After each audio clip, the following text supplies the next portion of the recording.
You're listening to the Unpenned Show with Paul and Andy, broadcasting live around the world. We believe freedom is free. It is enslavement that you're paying for. If you ain't mad by now, you're not paying attention. Tuesday, the 24th of September, 2013. Hello, pal. Good evening, Paul. Here we go again, then. Yes, another Tuesday night. Now, I'm not going to practice a warm... I practiced with you, right, how we were going to start. You did. And you forgot. You blew it, didn't you? Blew it. My name's Paul. My name's Andy. And we are live on the Unpenned Show on awakeradio.co.uk and on Blog Talk. And I don't know if we're being simulcast around the world on Shazaz. I hope we are. I hope we are. However you are listening, we are very, very grateful that you do so. We do not promise to bring you any amazing new discoveries. I'm not sure we can bring anything new to any of you who might be listening. But we might give you something different to add to what you already know. Mm-hmm. Because for me, this journey, it hasn't so much been a journey of learning what I didn't know, but learning what I should have known. Yes. That's how I felt all the way That's how along. I felt, yeah. I'm learning what I should have known. Yes. And that's been my frustration and embarrassment all my along embarrassment the way. too. Yeah. 7 days, days spelt D-A-Z-E, because the land of confusion is now starting to become more and more and more obvious. Yeah. It's always been this way, by the way. The fight and the struggle that we're taking part in is just our time and our fight. It is. It's only you've got 72 years if you're lucky. And that's your lot. And that is your lot, yeah. That is your lot. Now, one thing we were chatting about before we came on air, and we're going to have a little bit of a poll here. Mm-hmm. Right, and that is that for some reason, which I haven't a clue why, but I'm going to take a wild guess. Saturday through Sunday morning, Sunday through Monday, and again this morning, I'm waking up at 3 a.m, within minutes of 3 a.m. Now, this happened to me a few years ago when I first started doing this stuff, and I was waking up spot on at 4 a.m. And now I started waking up at 3 a.m. There is no reason for this. There is no reason at all. Wi-Fi is what I'm starting to think. I've searched from where I am now, and there are 6 mobile phone towers from where I'm sat now, all less than 1 mile away. And I'm just wondering if those mobile phone towers have upped the ante. I wonder if we've upped the strength of the signal. Because if I was sort of sleeping erratically, then I'd wake up erratic times, but within minutes of 3 o'clock. And the dreams are nuts. So just a bit of a straw poll. If you're listening to this on YouTube, the first thing is I'm going to tell you is you've missed all the clips, you've missed the music that we play. But if you want to listen to this show in its entirety, it's on the link below the YouTube that you're listening to now. Along with my Facebook, Andy's Facebook, Phil, our VT editor's Facebook, and all the links to any stories that we actually managed to squeeze in. Because we're pretty rubbish at doing the stories. We print them out and organise them. We've got a pile here. We've got our famous pile of stories. We missed one from last week. We missed one. I think we've got stuff on the wall here from Christmas. I think we have. But yeah, is anybody else thinking that the sleeping patterns changed? I mean, we've all spoken about that you feel more lethargic. Yes, I said that earlier. I'm feeling, I don't know, it's my age, heading up towards 50, but definitely more lethargic. Just tired. Yeah. I think we need to certainly consider that things aren't what they used to be. No. You know, the years gone by, we're a bit younger and a bit sprightlier. But I am wondering about this microwave radiation. We've had Barry Trower as a guest before. We did, yeah. And I have contacted him just recently, actually. But he said he had a lot of stuff coming up already on UK radio stations, and he's been on UK Column as well. Oh, very good. A very good interview on UK Column. Yep. I think UK Column are doing a great job. But I'll tell you one thing I did spot on UK Column, and I'm not entirely happy with it, because it gave an impression that isn't strictly true. And more often than not, people who hear the word Marx... Mr. Karl Marx. Yes. Right? We immediately associate that with a negative. A communist, yeah. Okay? And a bad guy. Yeah. And we don't know much else about him. No. And because everybody says he's a bad guy and we shouldn't listen to what he says, then that's just the way it is for the alternative truth, guys and girls. Yep. Now, I've been reading about Mr. Marx. First of all, he was born 200 years ago. All right, so go back 200 years. and think how different things were then. Now, Karl Marx spent his life trying to build whatever you might call Marxism, socialism, communism. But it was different then. We didn't have anything like we have today. And he was shouting to anybody who would hear, and he was successful. He was very successful. Yes, he left his mark in history. He did leave what was a doctrine that was picked up by others. Yeah. You know, we're losing our working men's clubs now, but they really grew from there. They listened to what he said. And really what he was saying was he was trying to fight for a fair deal for the working man. Because he could see that capitalism was going to squeeze ever harder. It was going to make more demands on our time and reward us with less for it. And he knew it was going to. And his predictions of how capitalism would crucify the working man are starting to come true. They are. But 100 years later than he thought they would. Yes. He thought they would have, capitalism would have collapsed and we would have had to fight, and socialism would have taken over, and the abolition of private property that he promoted was very popular at the time, because nobody had anything. Nobody had anything anyway. The capitalists were buying everything. You lived in tenement blocks and stuff like that. The idea was the abolition of private property was theirs. It was to take it back off them, to socialise the wealth back into the community that it created it in the first place. So when you hear the word Marx, if you haven't read his books, now I've only just started, it's not always as you think. And I see little excerpts out of books that can that can confirm a point of view and bias that you may well already be comfortable believing. And the UK column did that this week. Who am I to criticise them? But it did leave the viewer with a completely biased view of Mr. Marx, that he was a bad guy all round. And that's not the case at all. That's not the case at all. He pushed and pushed hard. I spoke about Bertrand Russell, and again, little clips out of Bertrand Russell's books. They can give you a bias, but you haven't read the book. No, it's taken out of context. That's right. It's taken out of what was a chapter. And if you've only seen that little cut, please don't make a decision on that cut. Because I'm reading Mr. Bertrand Russell, and he is the activist of his day, saying exactly what we're saying now, but in the early 1900s. After the war, or just after the war, the late teens, 1918, 1920, and then he really picked up his book writing through 1920 onwards. A prolific writer. Initially he was jailed in the early 1900s, and eventually he got the Nobel Prize. So you can see how he was a little bit ahead of his time, and the governments of the day were not happy with what he was saying and jailed him. But he persevered, he didn't give up. And Mr. Bertrand Russell perhaps did come in his later years to the conclusion that there are people who just won't learn. They just won't learn. No, and that's where they link him to the eugenics thing, isn't it? It is. And he does. I haven't read his later books yet, but I'm getting the feeling that he does lean towards this Darwin theory of maybe we should promote, that we should promote those that will become the fittest. Now, here's the key, the very big difference to, I think, what a lot of people don't actually do. When they talk about survival of the fittest, all the books I've read so far are telling me how to become one of that group. Yeah. How to become educated, how to reason. How to accept the status quo, and how to get involved, and how you may change it. Yeah. But first of all, you must discover yourself. You must. And the things that you're good at. Yeah. And you mustn't shout at those above you, because they're never going to hear you. So these books are confirming what we say every week, that you can't change the world, but you can change yourself and try and attract different company. I wish people would read, because we don't have the correct... I mean, when you say to people, socialism, communism, anarchists, there's something called syndicalism, all these isms, they're all methods of political control. They are. That's what they are. That's all they're for. And we argue about the makers versus the takers. These systems are doing nothing more than coming up with a system to fight the makers versus the takers. Yeah. Now, we've had Mr. Miliband today, haven't we? Labour should try and return to its socialist roots. Yes, here we go again. Well, but this is party season. This is conference season, isn't it? Yes. This is where they can say whatever they want.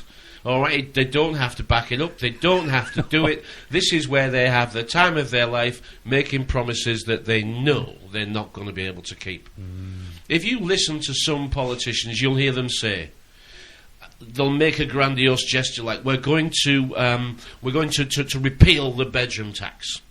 And then they might add, and now I've said that, that is a manifesto pledge that we're going to keep. Right? Now, that's not, I'm just making up what politicians speak like, but listen to it. That is a manifesto pledge that we're going to keep, which immediately tells you that the majority of them, they're probably not going to at all. I hear frustrations around the world that we listen to, and the frustrations are the same in all the countries, and that is that our politicians are corrupt. Well, there's no surprise there. No. They've always been corrupt. And we always try and come up with a system that counters them, just like they were doing 200 years ago. Okay? All we have now, we have access to a lot more information. It causes as much confusion as it helps. Yes. But if we focus, we can get through. We can get through this quagmire of chaos and see it for what it is, which is just the same game replayed on different people using different methods. But it's the same game. This is a game of life. It doesn't matter whether you want it to be or whether you don't. If you're at the bottom and you want everyone to share with you, that's not the way it's probably going to work out. It never has, and it probably never will. Okay, but you will vote for a system that promises you that, but it'll never deliver it to you. It won't. Okay, it's not going to. No. The best you've got now is living on other people's money. That's the best you've got, and you should be humility is something that you should be very comfortable with, because you still live in a society that you call sheep and sheeple, and you still live in a society where you think the majority of people are ignorant and rude and stupid, and they don't know what they need to know, and you still take their money off them. And you know what? They're still happy to let you. So I think you should just rethink your approach. You know, I really think you should. Because if you start shouting at society while not putting in, society might get a choice to stop feeding you. And it might take it. And it just might take it. Now, I don't have any power or any foresight, and I don't have a crystal ball. But once you start looking at how things are working, once you start looking at the path we're on, it isn't that difficult to see where it might lead. No. We don't need to read books from the future. I don't need to watch films from the future. I can see it. I can see where I've been, and therefore I can sometimes have a good idea of where we're going. That makes me remember when I was made redundant from work on the Tuesday. Went into the job centre on the Wednesday morning and went to sign on and went through all the rigmarole, and I asked then how long it would be before any money came through. Well, it's usually about 6 weeks, but she said, well, we're looking at here, your wife earns too much money anyway, so you're not entitled to any unemployment benefit. I said, hang on a minute, I'm employed. I've paid into the system, surely I can get out. It's not the way it works, is it? No, and she said, just because you pay into the system doesn't mean you can take anything out. And do you know what I said to that lady? I says, do you know what? This is the last time I come into one of these job centres. That's the last time, and that was the last time. And since then, I've looked after myself. But that's we're lucky in that respect, aren't we? We were taught at a time when the people, they don't get taught this at school anymore. No. They don't. I have a 16-year-old that works for me, and I know you say you shouldn't talk about your own staff like this. It's okay. He's not going to be embarrassed. I'm going to give you an example of how 16-year-olds think. Now, first of all, let's decide what school's for. And we can come up with all wonderful, fluffy ideas of what school's for. First of all, it's to classify you, okay? It's to teach you your classification and a group of people, and not to raise your expectations over and above what it is that you're going to be capable of. Okay, so you'll be top, middle, or bottom, and that's the way it's going to be for your life, because that's what school told you it's going to be. And you mix with the bottom people, the middle people, or the very few top. Okay, now the people at the top were not as numerous as those at the bottom, we knew that, and there was a special few at the top that were very good. They actually studied and studied and studied, and were grindingly good at nearly all the subjects, weren't they? That's what school's for. School's looking for them. School is looking for that strata, that very strata, to take up, build up and employ, because they are only available and useful to the system. They cannot and do not desire to work for anybody else. The example I'm going to give you, the young man that works for me, I said to him, Will, who is responsible for making you smart? And he said, the government. And I said, well, I can see why you've said that, Will, but if I say maybe not the government, maybe somebody else could be responsible for making you smart. He said, oh, I see what you mean. The teachers. And I said, well, yeah, I said, but teachers are only ever going to teach you to a level that is at best equal to what they have, because that's the maximum they can do. Mm-hmm. They can only teach you to the level To they their have. level, yeah. But that's not really usually how the way this works. The teacher will always teach you to the level he's been required to do so by his employers. Mm. So therefore you'll aspire to be the teacher and then move along and be, more than the teacher. So it makes perfect sense to me that the employers will decide how much the teacher tells you, no matter how much the teacher knows over and above, or what the teacher wants to teach him. He won't be able to do that. His employers will dictate what you get told, and what you get told is what you will learn, and your ability to remember and repeat on command is your marks in the lessons that you're going to be given, and that dictates if you do as you're told without questioning. Yeah. Oh, he said. So he said it's not the teachers then. I said, well, I don't think so. They don't have a responsibility to make you smart. No, he said, no. We could have waited a long time.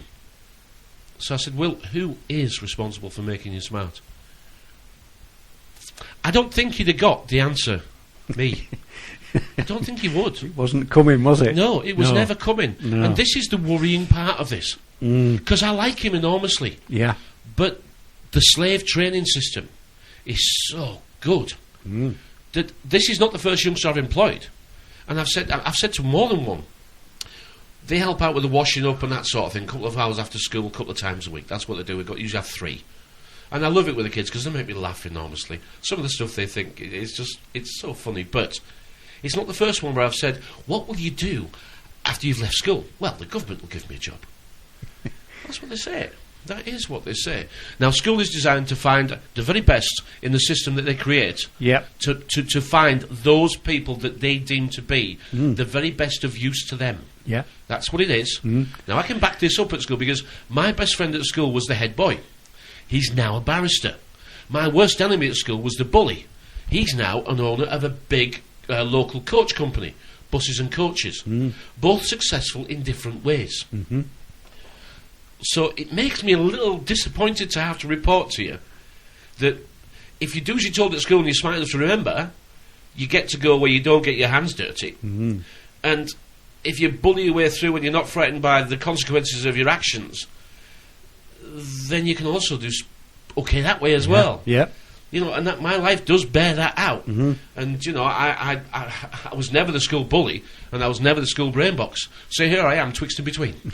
That works out exactly with the way that it does work out, isn't it? It is. Yeah, I can vouch exactly the same myself. Similar sort of people. They creamed the top ones off out of our class. Remember Andrea Bodkin being one of them. And then they segregate you, don't they? About the third year, is it? I think it was about third year. When you choose your subjects? No. The fourth year is when you choose a subject. It was the third year when you went into the third year. So you go through the first and the second year of secondary school. This is how it worked out for me. And then, as we were approaching the third years, that's when they separated us all out into different to the clever ones, the not so clever ones, and the. Do you know? I can't remember. I was in the remedial. Now don't fib. and we went in. We called it the dungeons because we had got all the classrooms right underneath. So the only time that went, isn't it so symbolic? It is, yeah. It is. Yeah. The highest are at the top. It's like supermarkets, isn't it? Yes. The most expensive stuff is on the top shelf. Right, the stuff they want you to buy that's most profitable is in the middle shelves, and the discount stuff, the own brand stuff. Yeah, where you can't read the ingredients because they've got the chemical names. Yeah. If you can't read it, you shouldn't eat it, in my opinion. But that's on the lower shelves, isn't it? It's so clever how it all stacks up, isn't it? It is. I bumped into one of the pals that was pals at school, Peter Frank they called him, and I was driving around in a big Citroen then, CX Palace. Took me test in a CX Palace. They are canoes. They were it were a lovely car. I took the front of a car off in one of those. The A55 when it was dual carriageway to Chester, right? I was overtaking a big 18-wheeler, fully loaded with frozen food in the back. Right, yeah. Right, they were like a wedge, weren't they? A big long door wedge. Fully loaded with frozen food in the back, probably about a ton or so of food in the back, right? I was doing 75, 80 mile an hour, and it was in dual carriageway days where you could cross over the central reservation. Yeah. Right, and there was a car, right, and he was too far out. He was about 6, 8 inches across the carriageway. And the truck that I was passing at the time was right on the white line. I was doing 75 mile an hour. I thought, I'm just going to take his bumper off. I've got to go for it. And you know what? At 75 mile an hour, I took his bumper off, his headlights, and I kept bloody going. I kept bloody going. His car never moved. It was just like a knife through butter. I never thought I'd get that story out on the altar. I hope they don't come and find you. I phoned it in. Actually, I was on my way to Chester did you? Clan know. Oh, all right. No, I phoned it in and said it was me. Yeah. I said it was me. The police laughed. I said I had no choice. No. I said I had no choice. It happened too late. He just put his front out too far out within 2 or 3 seconds of me coming along, and I had no choice. I said so. I held the steering wheel firm and just took his bumper and front lights with me. And the copper laughed. Never heard no more about it. Never heard no more. No. But yeah, back to my experience and Peter Frank, and I remember him saying to me, "How do you afford to drive around in that? You're in remedial class at school." And it was my granddad's car. We just all chipped in with me and my brother. We were those days when you could all go on the insurance. But yeah, it just shows out. Goes back to previous things that we've said that people are judged on what they've got. That's the way we can't stop people doing it. You can't stop them. No, I say to everybody, try this out to prove it to yourself. Yeah. Just go up to someone that you don't know very well, or go up to somebody that you know, or get in conversation with someone, and just try this. Are we equal? Are we equal? Yeah. You'll never get the answer that you should get. No, because people are immediately required to become judge and jury. Yes, they do. They have no problems being judge and jury. No, on they everybody don't. else, actually. Everybody else. I mean, people have got an opinion on bloody everything. They don't read, they don't remember, they can't remember last week, but still, they got an opinion, and it's as valuable as yours. Yeah. Because apparently, your opinion's yours, my opinion's mine, and they both are as valuable to each of us. They are. Pass me a bat. But I do have it. I do suffer it. You do as well, don't you? I do, yeah. All the time. I mean, I you know, again, I won't, you know, say another member of staff, but you know, I do have a problem. We do have problems sometimes. We disagree in the nicest possible way. Yeah. But we do have disagreements, and I find the method of disagreeing is it doesn't make sense. But there again, a lot of stuff doesn't make sense, does it? It doesn't. You know, I mean, the newspapers, the Daily Mail are now saying that. I mean, listen, just read that headline for me, because it's one of those, like, how are they getting away with this? Go on, read that I will, yeah. World's top climate scientist told to cover up the fact that the Earth's temperature hasn't risen for the last 15 years. Yep, that's the Daily Mail Online, right? And we've told people many times why we use the Mail Online, and it's because every bugger else reads it. Right? Do we believe it? It doesn't matter. Doesn't matter. This is what people read. Okay, the world's top climate scientist told to cover up the fact that the Earth's temperature hasn't risen. So that actual headline is correct. Yeah. Right. That is correct. We now know because the IPCC, they were caught out doing it. Okay. The whoever it was it WikiLeaks that got into the anyway? It doesn't matter. They've admitted that they changed them, and Peter, whatever his name is, had to stand down, didn't he? Okay. Now, leaked United Nations report reveals world temperature hasn't risen for 15 years. So the United Nations are now having to back up and say, yeah, you're right, they didn't. And politicians have raised concern about the final draft, like they know anything. Right, politicians have raised... Right, the reason why they've raised concern is because they're a bit panicking that they're not going to get paid out. But listen to this. Fears that the findings will encourage deniers of man-made climate change. Deniers. Listen.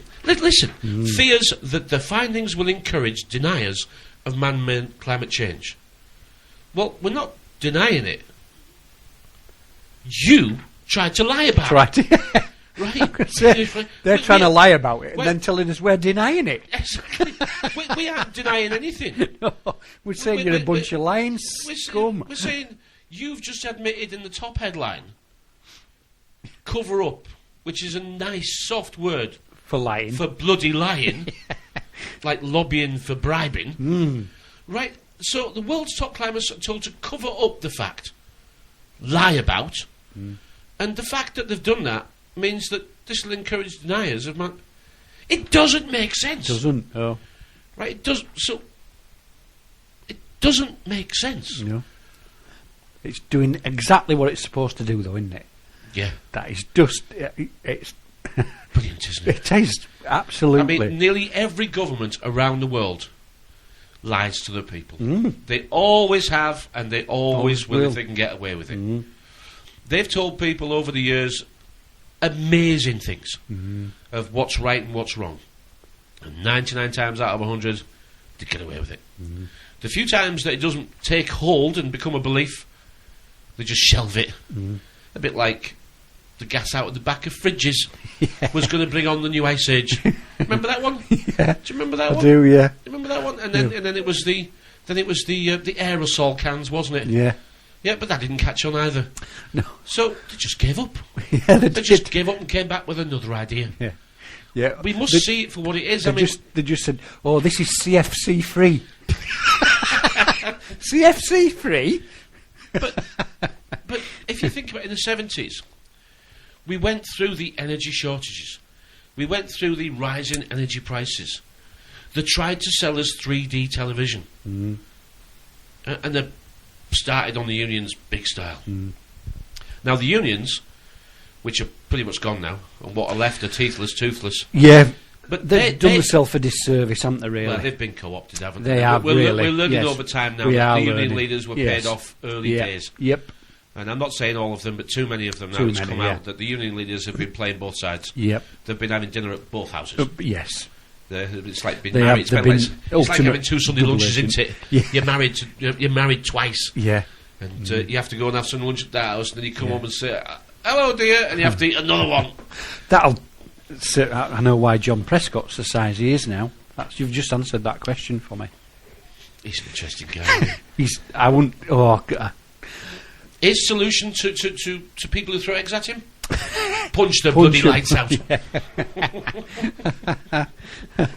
If I had him in Janet Street Porter in a room, I think I'd have to do myself in. I couldn't stand it. If I wake up at 3 o'clock this morning, Oh, yeah. because the dreams are nuts. I'm having some crazy dreams. I mean, in the early days, the dreams were quite different to what they are now. I nearly gave away too much there. I'm don't not give going. away Don't too let, much. no, don't let me do that. My dreams are currently, I'm rowing with everybody. In my dreams, I'm having a row with everybody about something and nothing. But it's quite disturbing because So it's like living. Yeah, It's like real life. it is. Yeah, but it's during the day and then at night, it's like no rest for the wicked. Tell you what film I've watched over the weekend. Eagle Eye 2008. And it's about the computer system that we have today. And it's about the all-seeing, all-connected, it's your computer, it's your mobile phone, it's your house wireless phone, your TV, your satellite receiver, your street lights, and whatever else you can think of. I won't keep going because there's drones and that sort of thing. And it's about a complete grid that's run by a supercomputer. And you can watch these films and you think, wow, what a computer that is. Never once thinking that it actually must exist. Because Go Ogle, right, which is now available worldwide. If you can get on the internet, you can get on Google. And Google can answer your inquiries, regardless of what time of day it is, in milliseconds. How many inquiries do you think they're getting per second? It must be millions. It must be into more than that. It must be millions per second. But at times of high usage, when what you would call a world major event might happen, where we all go on to try and find out what's going on, it never bats an eyelid, does it? No. So I think we can say that Google probably is able to actually handle billion or billions Of of inquiries per second without breaking sweat. Imagine a supercomputer that has its tentacles into everything that we now know is built as a spy grid for us. Imagine the last piece of the jigsaw being the smart meter and the admission of the trackers in the cars. And they've always been there. See, in this Eagle Eye, they admit all sorts. It all comes out in the film. Imagine that existed. And then ask yourself, why do you think it doesn't? Why did you think it doesn't? Because the more I look and learn, the more I am absolutely convinced the facts are in the movies. Yeah? Mm-hmm. And the And the fiction is in the day-to-day life.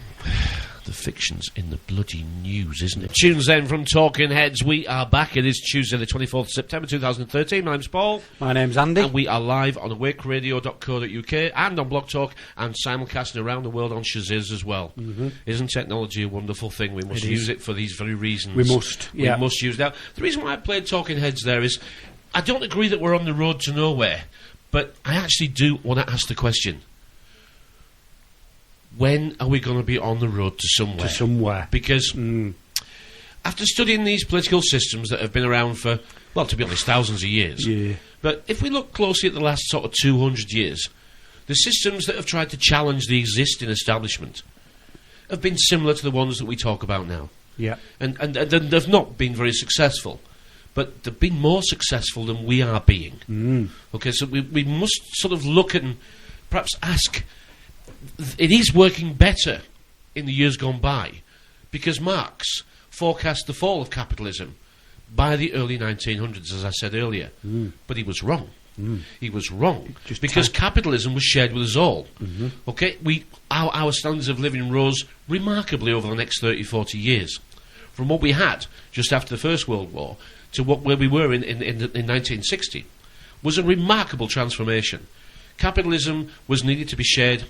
Not equally, it never has been, but we got a share of it. Statistically, we had the most disposable income in what was the 20th century, in 1968. And it was from that moment on that the decline starts and keeps going. So, when I say, what road are we going to agree to be on? Because we are more divided now than I can think of at any time. We can't agree on hardly anything. We have gurus saying that we must fight individually. This is a personal fight, and if we all do it and all speak out together, the change will be irrepressible. I hope they're right. I hope they're right. I don't. We have to wait for that one. I was going to say that is a bit of a waiting game, isn't it? Yeah, that's like waiting for the Messiah. I don't think we've got very long, really. I mean, No. You know, if I tell the truth, I almost think it's too late. But it's never too late until there's no way out. At this moment in time, I still feel that we do have an opportunity to at least put up a challenge. No, we're not going to topple this system. That's silly. That's silly thinking. That's a small mind wanting to fix it in one go. It's not going to do it like that, okay? We've got to first of all put up what would be a challenge to the system. It has to feel that it's being challenged. It doesn't feel that now. No. It's got us in the playground. Yeah, and the internet is the playground for us. It clearly is. It's a fake challenge, is this, isn't it? Yeah, but this is a playground. Yeah. And they're sat in business centres doing the business. Yes. And we're in the playground whinging about the school teachers, if you see what I mean. Yeah, yeah. We're moaning about the school teachers and the next lessons we have, and we're moaning about the school dinners, and we're moaning about all sorts of things. But when the bell sounds, okay, you're going to go back to work. You will go back to work, and you will do as you're told, and you will pay the system its cut. And that cut for most people now is in excess of 70%. It is. Direct and indirect income tax. Okay, and these are taxes or a tax. A tax. These are personal attacks, and they know it is. I played Ron Menard. I like Rob Menard. I like his philosophy on life. I love the way he's brave enough to actually do what he says. He actually challenges the system as opposed to typing what you could do in a hypothetical situation that's going to never exist. I love the way that people who learn what is the Freeman route, they'll spend hours and hours and hours playing lawyers, playing solicitors, one arguing with the other while they're sat in the bedroom drinking beer. Right, this isn't real, it's not real, it's bloody pretend. Right, and this is the playground where you can have any play you want. You can do anything, be anybody. This is the alter ego, the persona, the vehicle to get you into dreamland. Yes. And you are being monitored 24/7, lifetime, and you know you are. And still, we use it. We think we can use this against them. We can use this for communication, but I don't think we can use this against them. No. I think we're going to have to actually do something. I think signing petitions and building popular websites is the start, but it's not the end. No. I personally think at some point in the future we're going to have to agree on a few things. If we cannot collectively agree on 1 or 2 or 3 points, Yes. of which we want to challenge the system, Mm-hmm. could we agree? Do we agree that the money system we have is designed to make us poor? I think most people who've spent 10 minutes looking at the money system would agree that it actually is designed. It's designed to make them rich without doing anything. Yes. If you see what I mean. I do, yeah. They take no risk, but they do take all the credit. Yeah. So, the money system is slanted. When you go to buy your house, you pay for it twice. In roundabout figures, you'll pay if your house is £100,000 or £150,000 over the period of time that you agree to, you'll pay back £300,000. They didn't give you anything at all. You gave them the opportunity to digitally create 300,000 future promises, and they give you 150 and kept 150 for themselves. That's how it works. That's how it's always worked. And if you don't believe me, it's because you've not studied the money system. It's not my fault. It's yours. That's how it works. So could we agree, maybe, that yes, we can't reform the money system in a way that we'd like to just chuck this one away and start a new one that's good for us? That's not going to... That's asking a lot in one step. It's not going to work in one step. So, if we could say to ourselves, can we think of 1 or 2 or 3 requests that we will make upon our servants? Now, first of all, let me tell you, I don't think the servants are going to acquiesce to any of these 3 requests. So please don't tell me I'm dreaming out loud. I'm not. I'm asking you, would you agree with that? Or what I'm going to say, would you agree this might be an approach that we should maybe at least sleep on for a little while?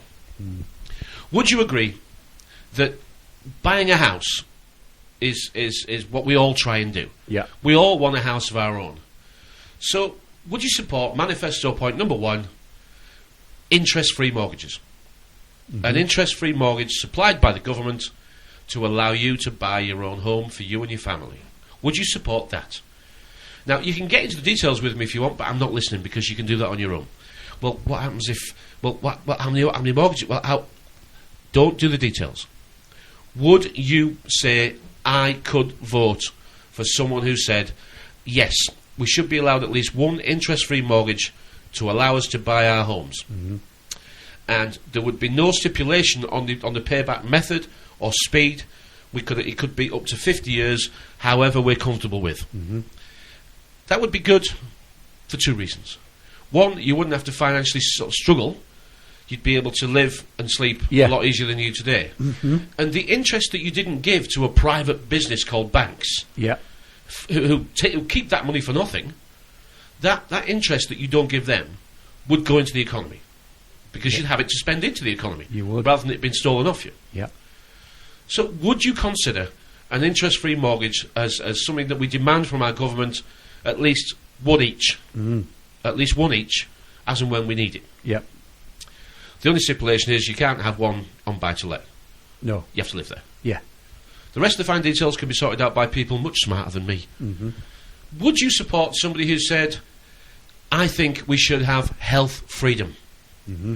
Where, because of today's wide and varied information available, we're all now aware that the National Health Service, or the death management service that we have in this country, does supply us with one type of healthcare, and you can only have that type of healthcare.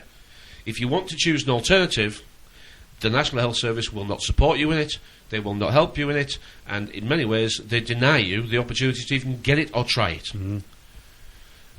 I think health freedom would be something that I could vote for. And that is where the NHS might offer me a course of treatment and I say, I would like to try an alternative.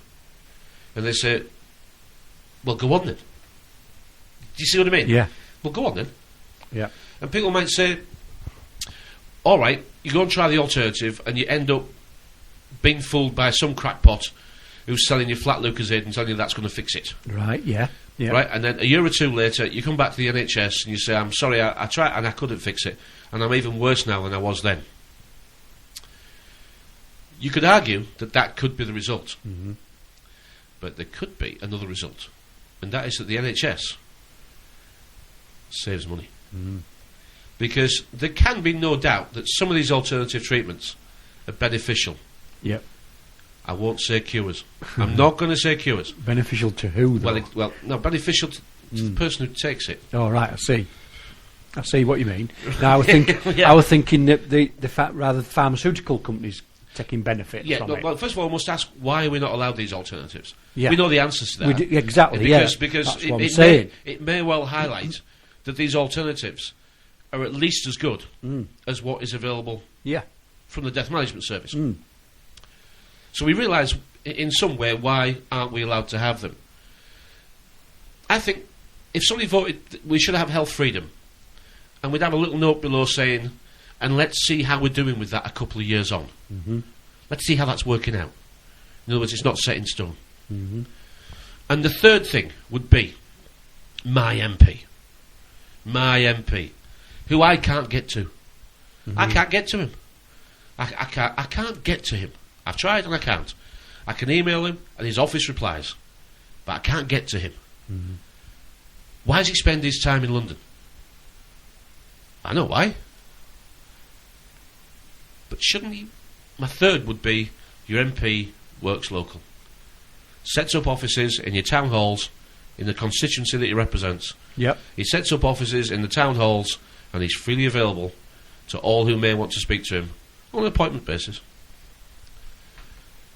Yeah. Should work local, so we can see him, shake his hands, and then he should give us the chance. Because of today's modern technology, it wouldn't be difficult. He could say, I'm on my way down to Westminster to vote on the following subject. Mm-hmm. And today's modern technology would allow us to let him know what our feelings are. Yeah, on that particular subject. And we would expect him to at least go down and share our feelings. But we've elected him to represent us. So it may well be that there are times when we disagree. He might actually say, no, I think you're wrong there, guys. So we have to accept that if we've elected him to represent us, there may well be the times when he goes against our wishes. Mm-hmm. But not very often. That doesn't make sense. Otherwise we put the wrong guy in. Yeah, you've elected the wrong guy. And I know we put him in now for just about 4 years, isn't it? Well, I think we should have an opportunity after 2 years to throw him out. Yeah, if they're not performing. If they're not performing as we choose. Yeah. Now, if anybody said those three things, would you actually click on like, and at least we can agree that we've got 3 points that we can put forward to everybody and anybody and get some opinions back? Because I found those 3 points in speaking to what we call the general public, or the general's public, as we were, in this maritime system of martial law that you've not figured out that you've been living in your entire life.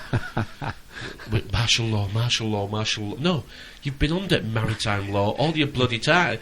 You know, marital. Okay, well, we'll talk about the females later on in this one, because I got a sneaky feeling that the future might just not be quite as we see it's going to be, I'll tell you. But if somebody said that, I'd say, you know, that's the first time someone said 3 things that I can perhaps agree with. Now, as for the rest, we're going to have to stop it. Yeah. We're going to have to stop it. We've been doing this a long time now. Yeah. And nothing's changed except my view. Nothing's changed except my view. No, I've been able... Fight book hasn't changed. It's still the same. It's still full of worldwide news reporters. And I'm very grateful for these news reporters. They bring me stories for free, and I am absolutely delighted to receive them. Well, yeah, I've said in last week's show I was involved with the CND. I was very political in my younger years, and I couldn't wait to vote. I couldn't wait to get 18 to go down and put my first cross, and that's symbolical as well, and you put a cross. And I couldn't wait to vote, and then got the apathy then later on, as as I stupidly voted for Tony Blair, I thought he was the answer. I thought, yeah, this is what we've been waiting for. How wrong was I again? And everything's been clouded, haven't they? All the issues get clouded. They throw too much into the mix. All conversations end up doing that. You can't get people to focus anymore, can you? No, that's going to say. We're not focusing on problems anymore. Because everybody jumps onto their specialist subject. Yeah. Everybody moves off subject, off topic, and onto something they know more about. Yeah. And they never want to actually sit in company where they feel lesser. They don't want to do that. They say, I see what you're saying there. Now let me add something to that. And then it's completely different, isn't it? Then they move on to their specialist subject. And that shows everybody that we know what we know about things that we like, and we don't really know much else. No. Now, we know the party conferences are on, and they're usually at the seaside, and that's an interesting fact, isn't it? They're not always at the seaside, but they do like to be beside the seaside. They do like to be beside the sea. Why they're called deck chairs when they're on bloody sand. We've spoken many times about this. Should feel like you're going round in circles like a wheel, but you should be going forwards, because the word wheel has got the word heel in it, and heel is what you need to push on with. You need to push on with your heel to walk forwards. And I think we need to stop going around in circles, and we need to start pushing forwards a little bit. And believe me, I am not putting myself up to be anything more than what I'm doing today. But could we just get somebody? Can somebody just agree on perhaps how to move one step forward? And we should just have to learn more. We just have to learn more. We just have to nothing's changing. There's a global awakening. Not in Ripon there isn't. Not in Ripon. We can't see. Not around here there isn't. And we've said before, it's only what you can see, hear and feel and touch that you're in touch with, isn't it? Well, this is our little world. I've got 800 contacts on my Facebook. And do you know how many people are posting? About 20. 25. I don't think I've got 800 contacts at all. I mean, let me ask you actually, let me ask everybody who uses Facebook, are you getting friend requests from people who've just joined? No, I can't hear you. But I do. I get friend requests from people who've just joined. I haven't a clue they are. Not a bloody clue they are. Right. Well, why would I get friend requests from people who've never joined? Who've just joined like 2 hours ago? It's because they probably don't exist. It's because Facebook is a mining centre, a data mining social networking tool. And as we said, do you think the supercomputer exists that is monitoring all communications live time? And do we think that it can read, it can reason, it can compile, and it can alert within seconds?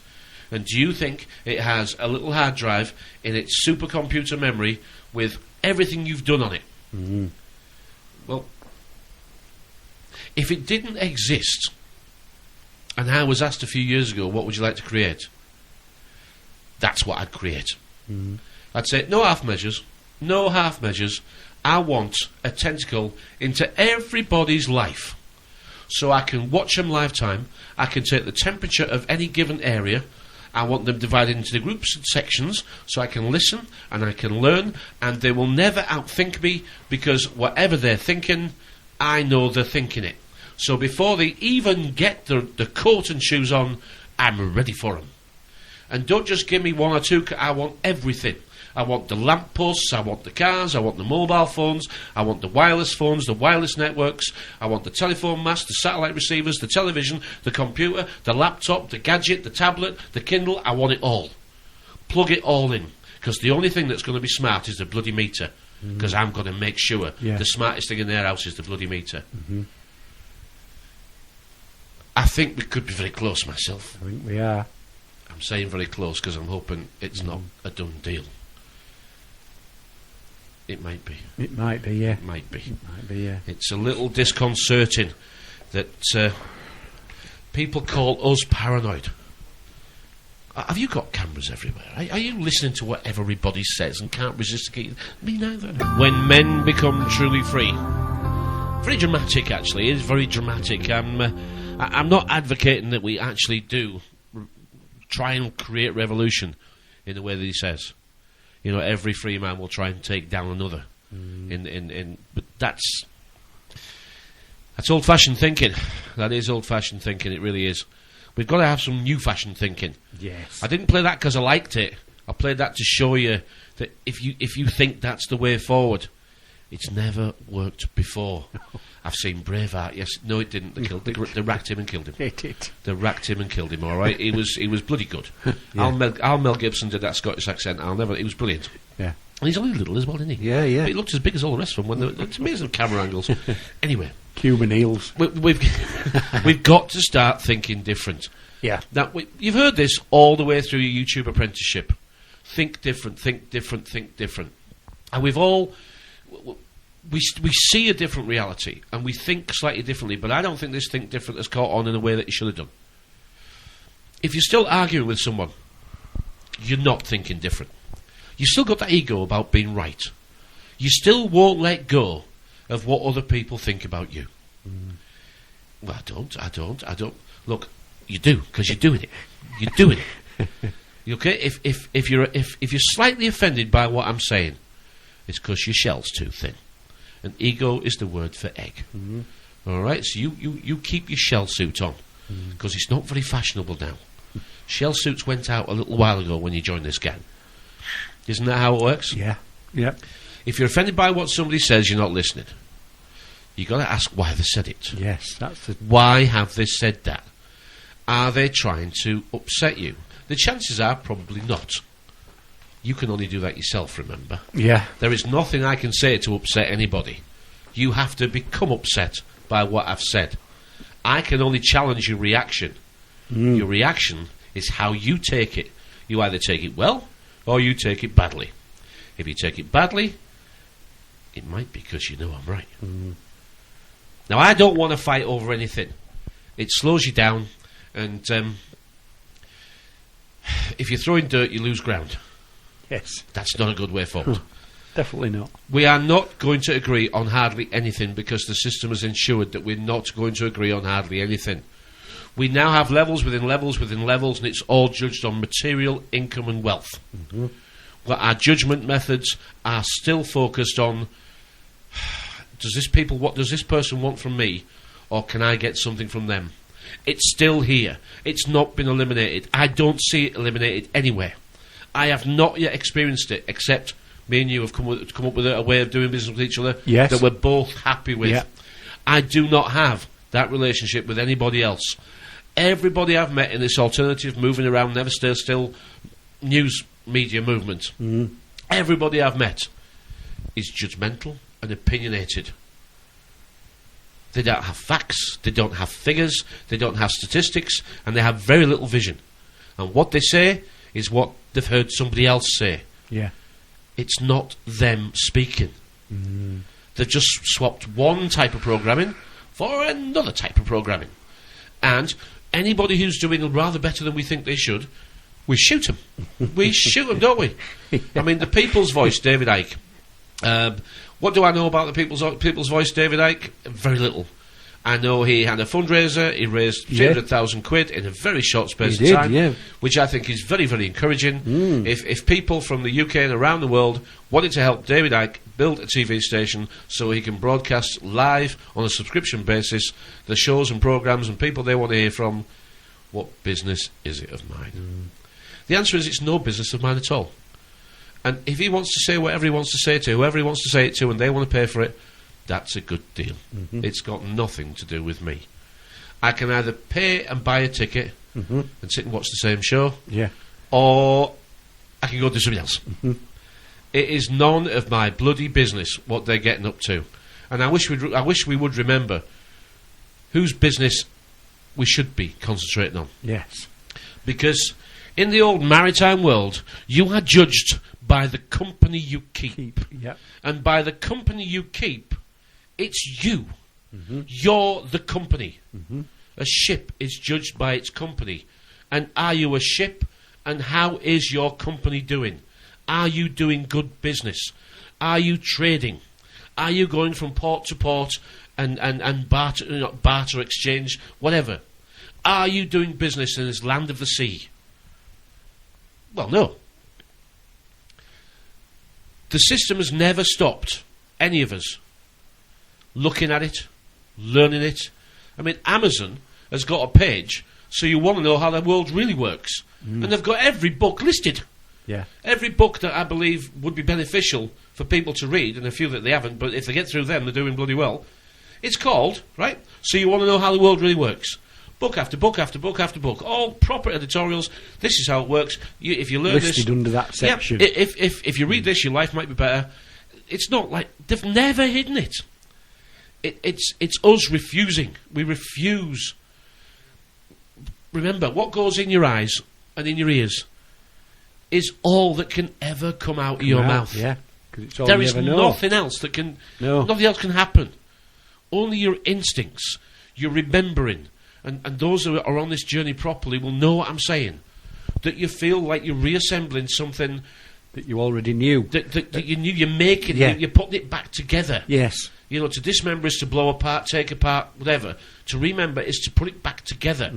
That's how it should feel. You're learning stuff you didn't know, but you feel you should have known. Yes. Yeah. This is the key. This is the key side that allow you to get onto dry land. This is the key you need to get up against. Get off your ship, get onto dry land. All right. If you're forever sailing, well, you are. I'm getting mixed up now. You are all forever sailing, but you're sailing on the two seas. There's the real seas and there's the SEE. Because you do your business here. That's why everything's for sale. Everything around you is for sale. It's to enhance your journey. Yep. You know, so push your heel forward, get your wheel rolling, and don't go round in circles. You know, just don't. I mean, put the word cycle into your mobile phone on predictive text. And you know what it wants to spell? Awake. It wants to spell awake, it does, yeah. It's like the word Smirnoff wants to spell the word poisoned. It's just coincidence. Coincidences just occur to people who don't know why they occurred. So they just say, it's just one of those things. Well, that's the answer you give 3 or 4 year old kids. It is, yeah. Why is the sun called the sun? Just one of those things. We just call it the sun because Is Jesus the same thing as the sun? No, Jesus has got to be the same thing as the sun, hasn't it? It's got to be. Yeah. It's God's son. Yeah. Now, we've got the childlike story at this level, okay, which a lot of people promote, and I can't argue if it's right or wrong because I wasn't there. This is going back to a time in history, well, Christianity, which is only 400 years old or so, really, isn't it? Not really, it's not very old, really. Not really that old, You know, how old is the Bible, really? Well, now we get into the realms of... some people appear to know, but I don't know how they know. No. Don't know how they know, really. They say they know, but that's just because somebody else told them. Doesn't matter. To do that is to mess about trying to prove what you can't prove. Jesus is a story in the Bible about a rebel. And he was a rebel, wasn't he? Yeah. And they hung him. Well, crucified him, actually. Yeah. So he lost. Yep. But we have Jesus and Mary, don't we? Well, Jesus, God's son, the big yellow thing. And Mary is the sea. It's the sea. So it's the sun and the sea control system. Which I always have from the start. The sun and the sea. Well, just flip that about and you get season. Well, that's what our years are, seasons. 4 seasons. Oh, what a night. We are decoding an old system that was, you know, it perhaps isn't in use as much as it was then. We're getting the old system here, and they don't mind because they're going to. Their new system is might is right. Their new system is a medical tyranny. Their new system it actually looks as if most of it is based on laughing at us. Without a doubt, yeah. It's most of us laughing at us, you know. We have, I mean, we've called this before. We've called this the Wonderful World of Disney, haven't we? This is Neverland. Yeah. This is the playground. And remember, the Wonderful World of Disney is to entice adults in, to be forever playtime. This is entertainment. Enter the attainment. This is where you think you're going to get something.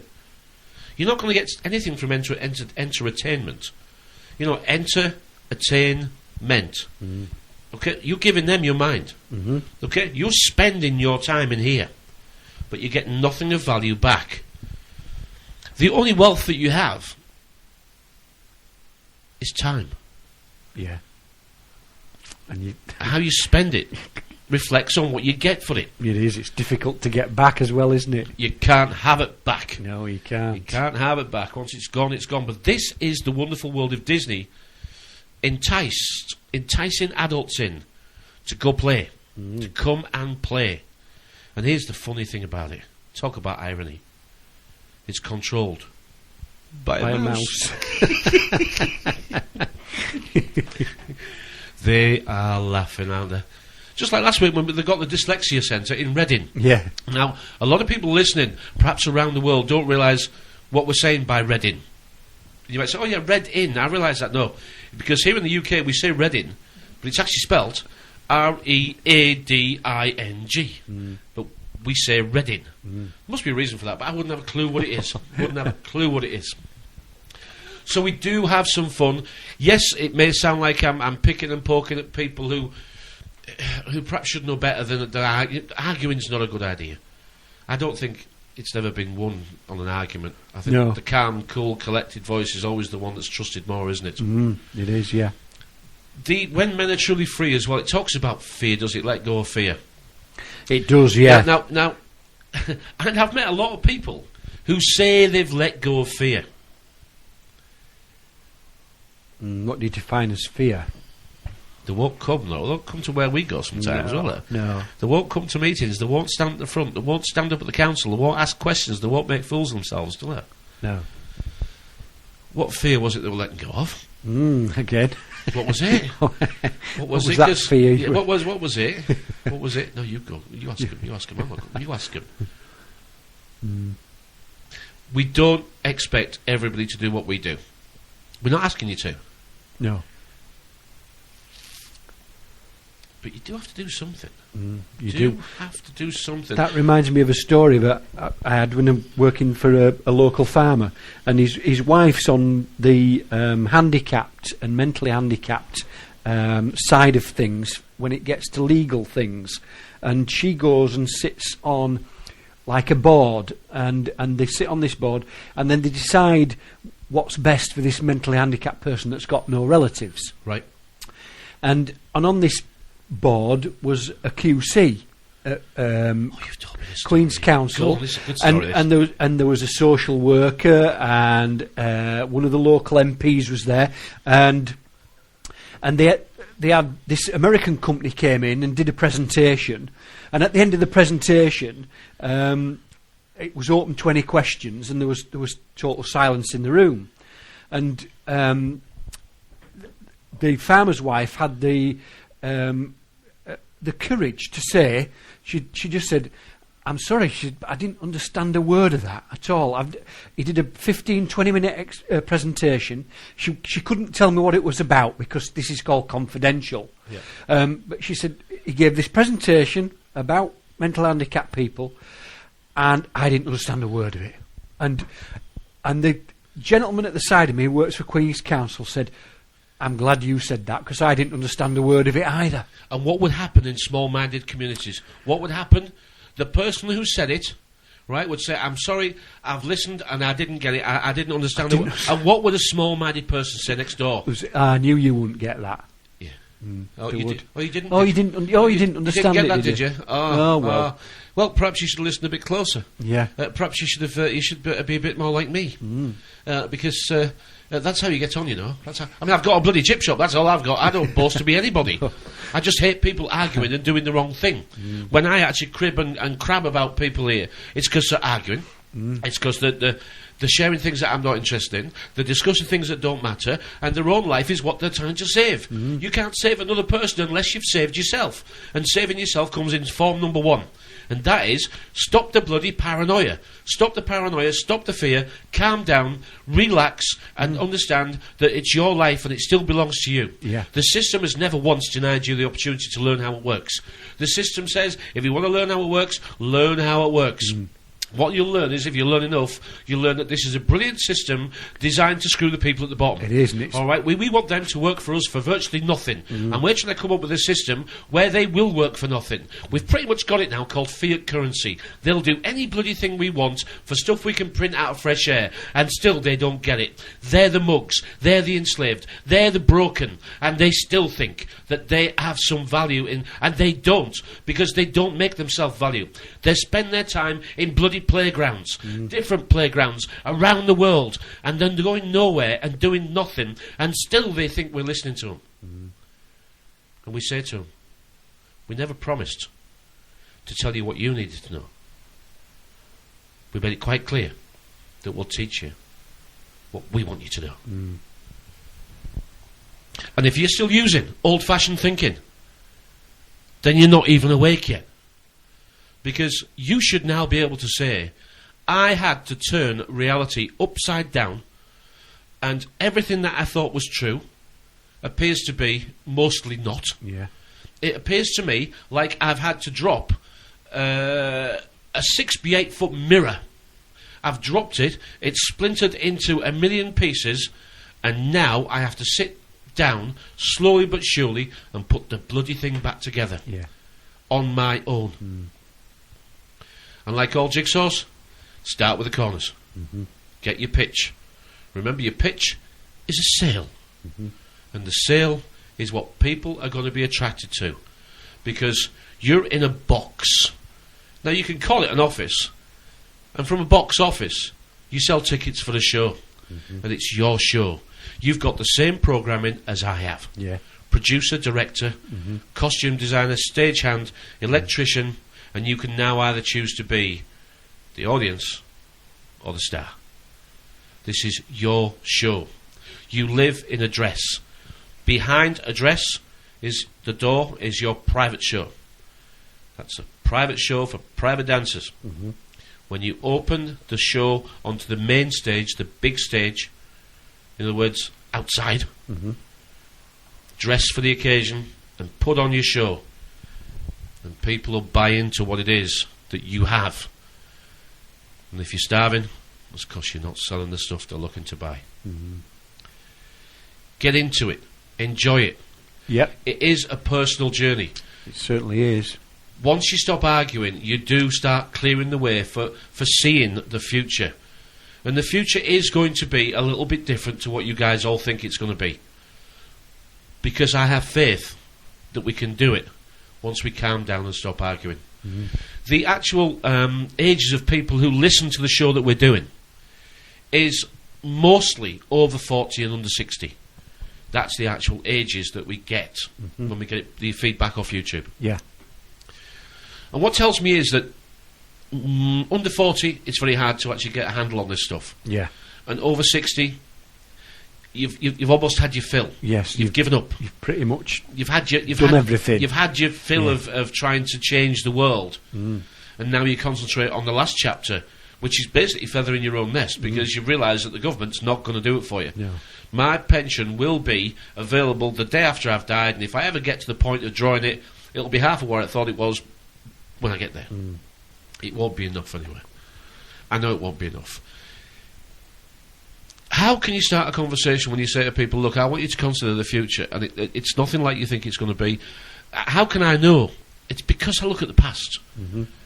The past is just a template of what they do all the time. There's not going to be a nuclear war. There's not going to be. There's not going to be a one day where the chemical weapons are released and we all die. It's not going to work like that. This is a gentle descent. And unfortunately, unless we actually pull up, it is going to be the final descent. We are going to be almost half in number by 2040, 2045. Yeah. We are almost all going to suffer cancer. And we are almost all going to have to pay or die. That's the reality. You and I, how long we survive and whether we avoid the cancer bug, I don't know. Statistics say that at least one of us is going to suffer with this one by 2020. Yeah. 1 in 2 by 2020, 49%, 47%, something like that. And we always have a race for the cure, don't we? The fact that cancer's going up and up and up and up, and it's evident all around us, it must be being caused. Mm-hmm. But we never ask those questions. And yet, when you engage people, you say, look, it could be something to do with the food, really. Yeah, you're right, it's not good for us, that food, is it? But we can't afford anything else. No. You and I have spoken before. Where do we go to buy clean food? Mm-hmm. We don't know, do we? We don't know. We don't know where to go. No. You say, well, go to your local organic shop. Well, okay, we try and grow our own, and we do, but we don't know. We don't have access to what we call safe food. No. And it's been done primarily through the food. Mm-hmm. We know it is. Because you just have to do a bit of research and find out that the big pharmaceutical companies, they spend 50-60% of their time making food additives. Yeah. I mean, what do you think the food scientists are doing all day? Mm-hmm. The food scientists are selling products that make rubbish food edible. We've got one round the corner here. We've got an ingredients manufacturers, and I just went round the other. There's a builders merchants that I go to, and you get the smells coming across, and it don't. You think that doesn't smell like it should be going in food. We're not going to say the name of it. No. Because then we'll be casting aspersions, and we can't do that. No. We can't do that. But I'm aware of the company, and we're not making any accusations here at all. No, I'm not. But I do know their process of doing what they do, it's secret. I know two of the electricians who work there very well, and the process of how they do what they do is a trade secret, and only a very few people know how it's done. Yeah. They sign to maintain the secrecy of how it's done. Yeah. Enough of that. Okay, it sounds like we're making allegations, and we're not at all. No, we're not at all. No. We're not. We are, overall, we're saying the food that we can afford to eat doesn't have what it could have in. Food's been force grown in farmland that perhaps is deficient of minerals in the soils. But that brings me to another point. 100 years ago, they were aware of very efficient farming methods that could not only double or treble or quadruple, but could times the output of our crops by up to 6 to 8 times compared to what we do today. And they talk about that 100 years ago. Why haven't we got them? Well, we know why. The farmers, I mean, sometimes you have to ask yourself, God, yeah. Do you remember in 1986, I think it was, when we had Geldof and Live Aid? Yeah. Do you remember that? And we had a song and everything for it, didn't we? Yeah. And the farmers have been paid not to grow food. Remember that? I do. The farmers have been paid not to grow food, and we're being asked to give money to starving people around at the other side of the world. But look at Attenborough. Look at what Attenborough's been talking about. Yeah. Attenborough, I mean, everyone knows the story. I'll put it on the Facebook page. David Attenborough says, we can't feed everybody, so we might as well just let the people in the third world starve. Yeah. He's not bothered. And back in the 80s, I was repping at the time. Yep. And I was selling welding equipment, plasma cutters and all that. And there's a farmer there between sort of Wakefield and Castleford, owned loads of land, and he was setting up doing welding fabrication because the EU were paying him not to grow food. Yep. And he was bored. I says, what are you doing this for your farmers? He said, well, I'm bored, I've got to do something. So he was setting up doing welding and fabrication with EU money to do it, and I loved it because he were buying all the equipment off me. And then we've got this guy, Attenborough, here saying that, what does he say here? This is from the Independent. He's given... I've gone back to the Independent, it was an edit story, but it basically just says, we can't feed everybody, so that's it. It was an interview he was doing for the Daily Telegraph. Yeah. The rising example of Ethiopia. Sir David said that the famine there was down to there being too many people for too little piece of land. And yet we've got farmers that have been paid by the EU not to grow food. We have over 7 billion people on this planet, if you believe the numbers as we're given. But let's just go with it. Let's not get bogged down with maybe not. 7.2, 7.3, 7.4 billion people. 80%. Are you ready for this? 80%. That's at least 5.6 billion people exist on little more than $10 a day. That's about just short of £7.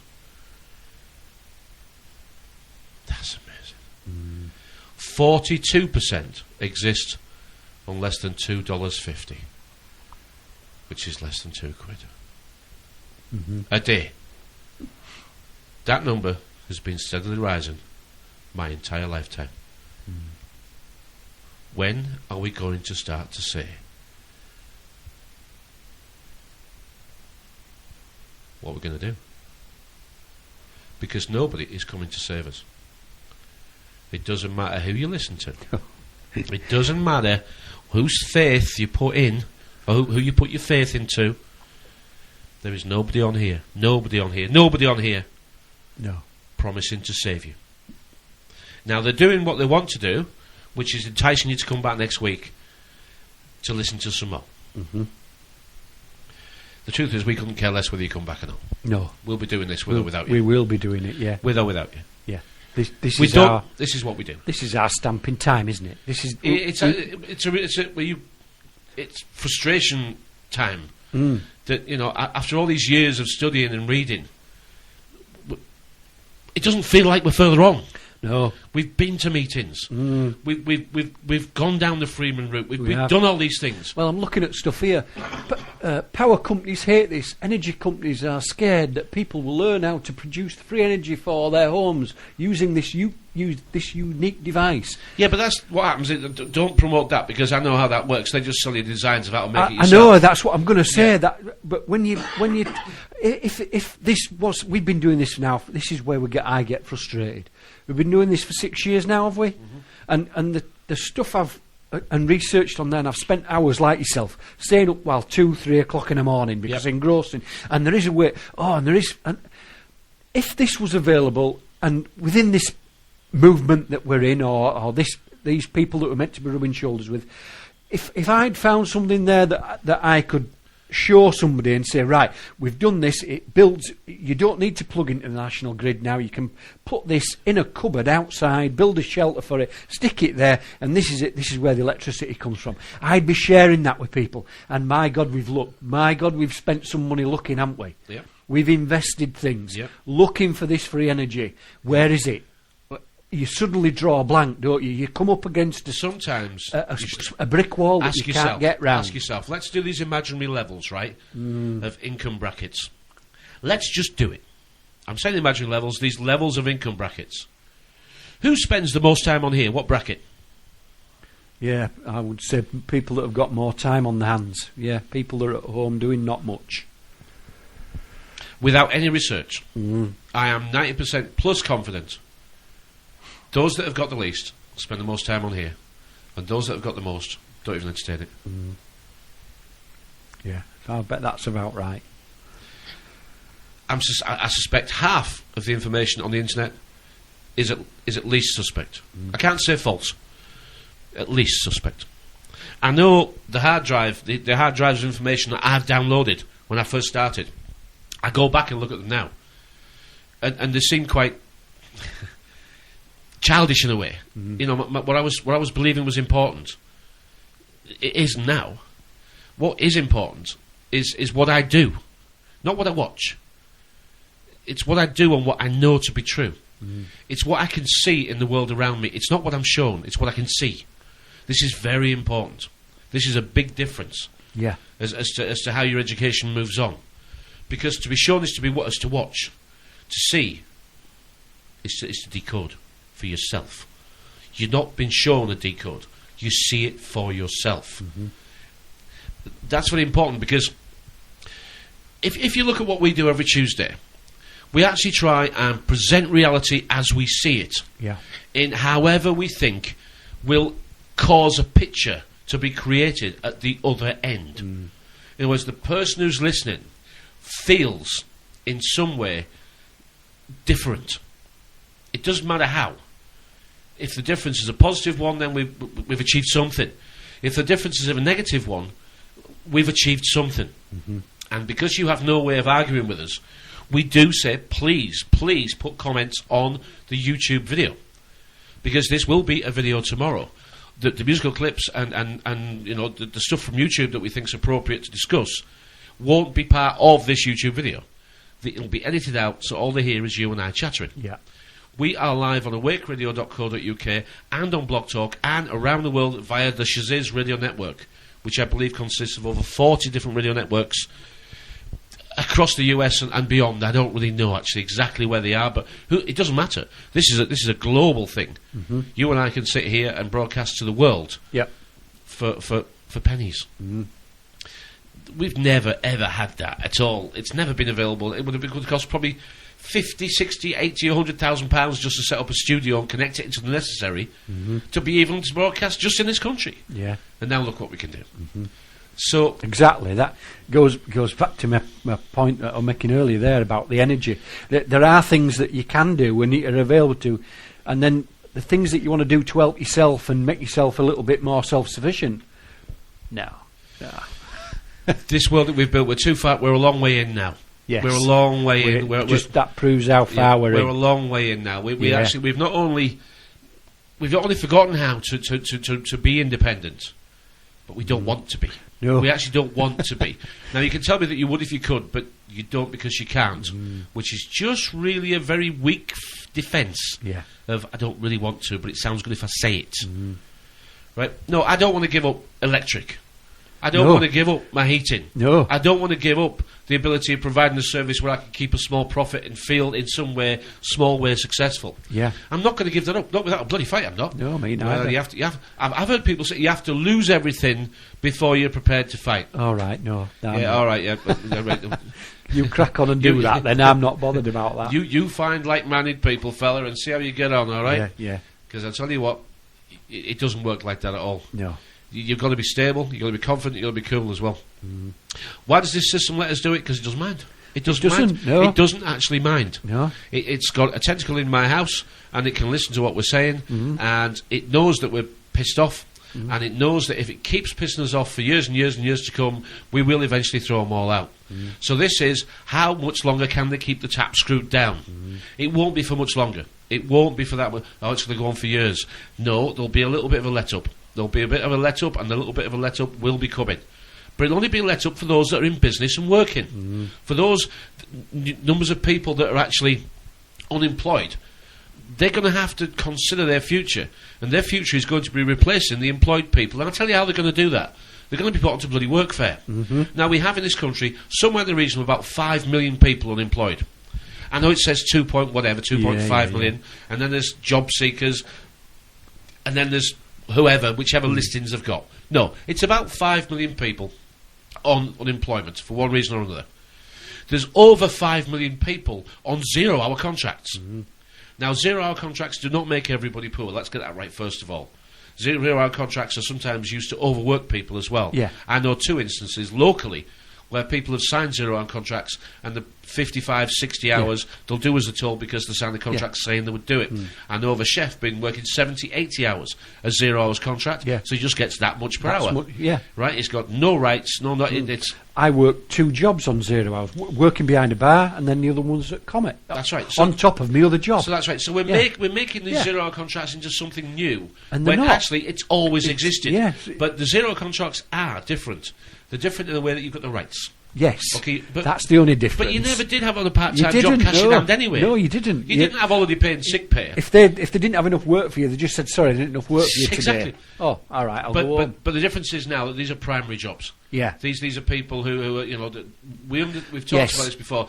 These aren't second jobs now. No. These are your and they're going to be turned into workfare jobs.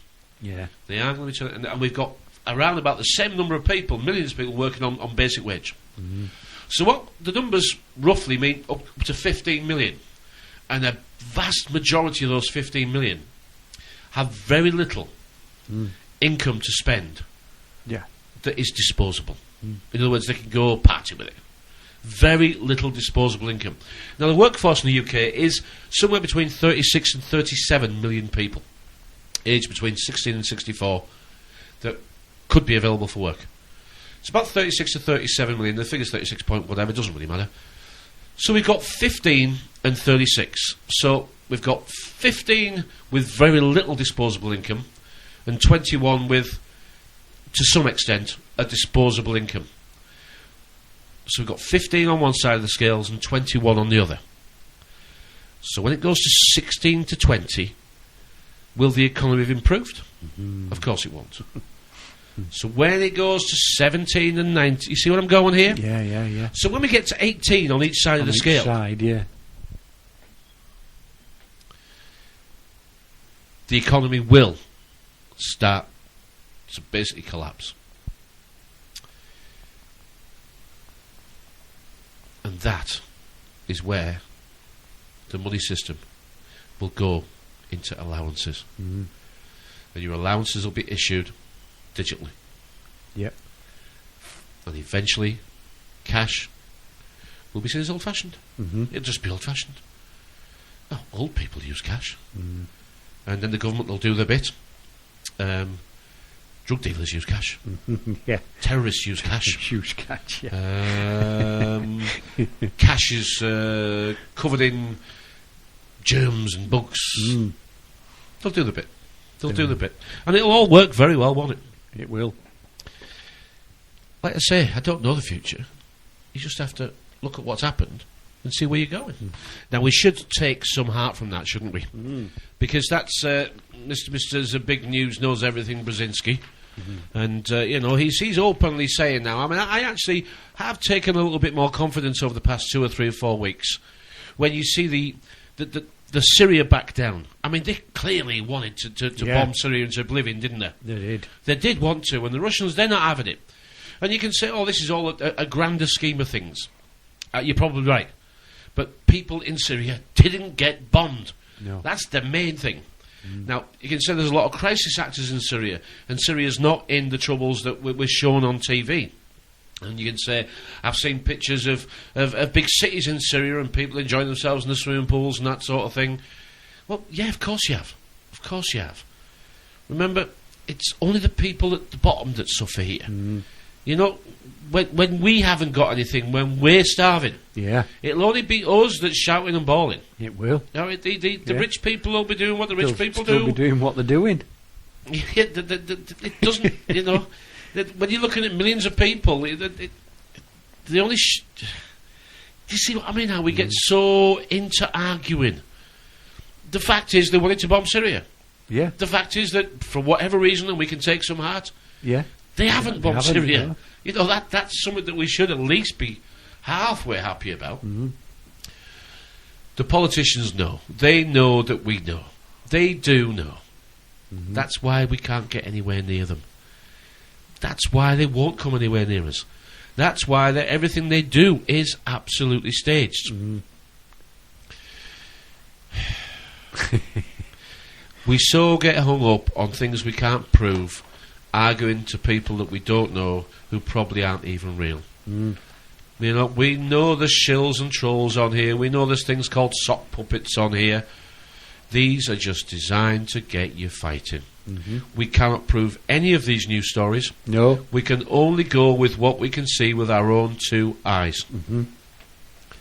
Yeah. That's all we can. It is. You know, I still maintain I am surrounded by good people. They may be a little bit different to me. But you know what? They go to work, to go home, to pay the bills, and to do the best they can. How can you knock that? All you can try and do is help a little bit. And you can't help because you decide you want to. You have to wait until you're invited, don't you? You have to say and mean, if I can help, give us a shout. If you want to chat and have a quiet moment, pop in for coffee. I'd be delighted to help you.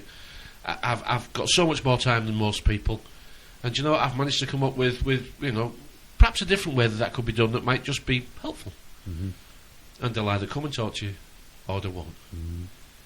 And if you push any harder than that, you're going to get pushback. Because they don't want to know. No, throughout history, people's ignorance has been legendary. Now we have access to information, but we don't have time to study it. No, we don't. Years ago, you might have had time. Yeah. You don't know.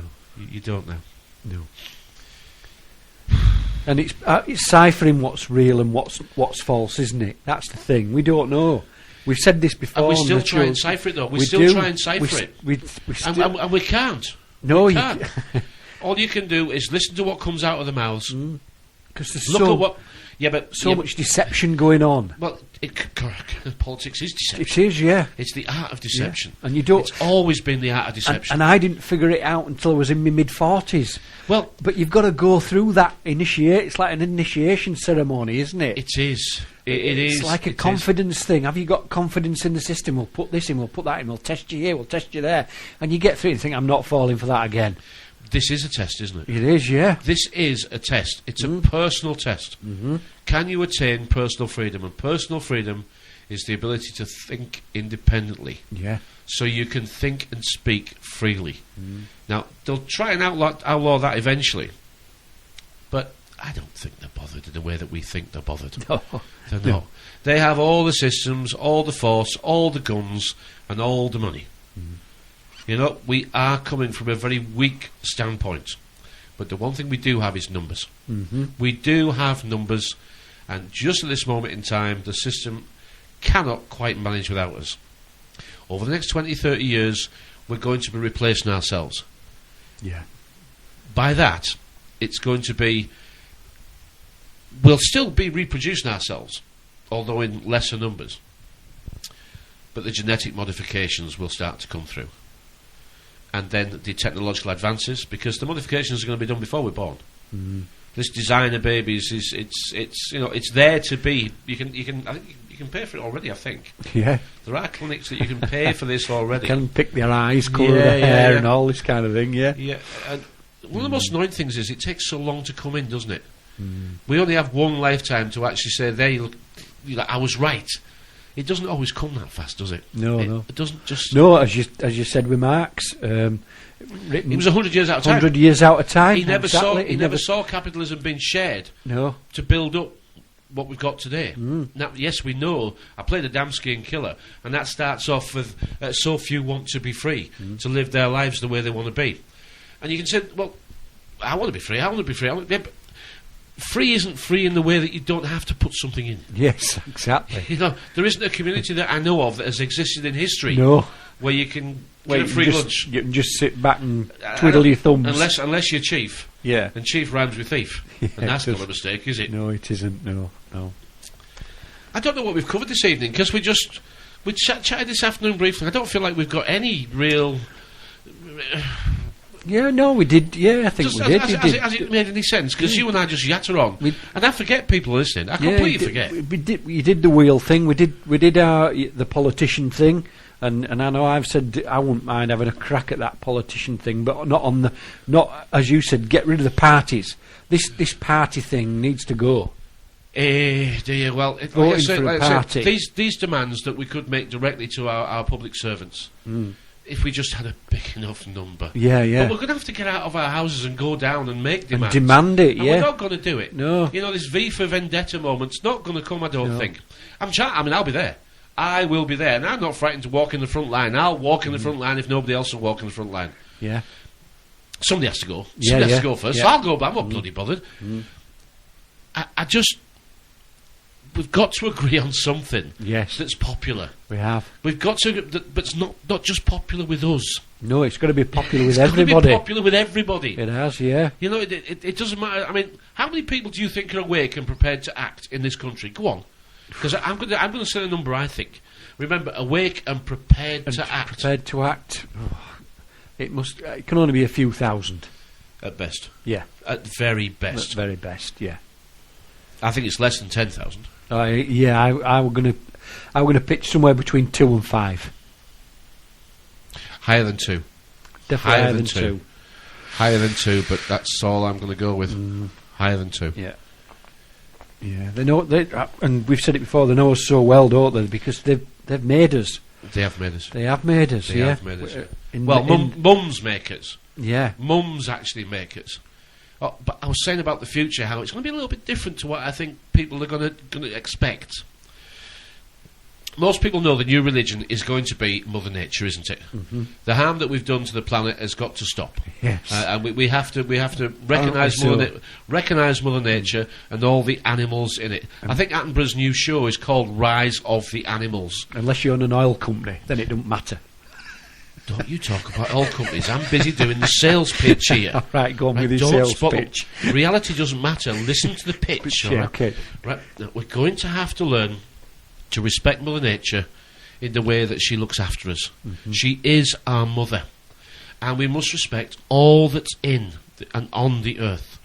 We must treat them fairly. We must expect a rise in the animals. We must give animals rights, much as we've enjoyed for many years. These animals deserve rights, because since when could we decide who lives and dies in the animal kingdom? We must let them thrive as we wish to do ourselves. And once the animals get the same rights as us, flip it. We now got the same rights as animals. And will we go back to what happened almost 90 years ago, 80 years ago, when they claimed that there was a certain class of human being that was less than human? Less than human. They tested your blood and they said, you are less than human. You don't have the genetic makeup that we quantify to be a human being. You are less than human. Will they do that? Yeah. Yeah, they will. They bloody well will, because they're busy doing it. As for the Mother Nature thing, that's definitely going to come. We're going to get told that bloodlines, I've spoken about this before, I'm glad I preempted it 2 or 3 weeks ago, because I'm hearing it in the beans now. I'm hearing it in some of the bigger names are starting to talk about it'll be the mums, it'll be the female, we'll be worshipping the female. After hundreds of years of keeping the female down, we will recognise her power. We will recognise that she is creation itself, and our deity will become female. And we will then worship the female form, and the cycle will be complete. Would you agree? I would. That's what the future's going to be. So as you're busy looking at Satan and Lucifer, they're busy making a new one with the opposite. You're living in the past, boys and girls, and the past is where you'll find things that you need to decode the future. But you won't find the future in the past. You'll just find the past in the past. And if you can't open your own eyes and look around and work out what you know and add it to what you can see and make sense of it in reality, then you're not doing what the filmmakers and the songwriters and the book writers have been doing. Because all they do is they show you what they can see, and if you can't decode it, that's your fault, not theirs. That's life. Tuesday, another Tuesday, my friend. It is. It is 6 minutes to 11, or 8, whatever. It's nearly 11 o'clock. It is. Tuesday, the 24th of September, 2013. We've been broadcasting live on the weightradio.co.uk, Blog Talk, and on the Shaziz Radio Network. All the links that we've spoke about on the news stories, your Facebook, my Facebook, and Phil's Facebook will be on there. If you think we're trying to cause problems, fix your own. We're okay. We've got ours fixed, haven't we? I think so. We've got them fixed. Good night, everybody. Good night.